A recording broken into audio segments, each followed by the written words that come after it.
If you're having trouble with voice chat in Red Dead Redemption 2, follow these steps to troubleshoot and unlock the feature. This guide will help you identify and fix common issues. Step 1. Check your audio settings. Make sure your audio settings in the game are configured correctly. Go to the Settings menu, navigate to the Audio section, and ensure that voice chat is enabled and your microphone is set as the input device. Step 2. Verify your microphone. Ensure that your microphone is working properly.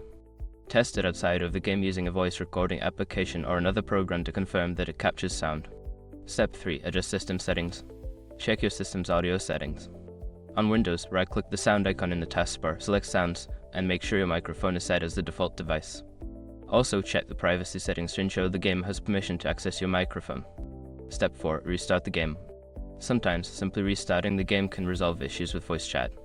Close Red Dead Redemption 2 completely and then relaunch it to see if the voice chat feature starts working. Step 5. Update drivers in game. Ensure that your audio drivers and the game itself are up to date. Check for any available updates for your audio drivers through the manufacturer's website and for Red Dead Redemption 2 through your gaming platform.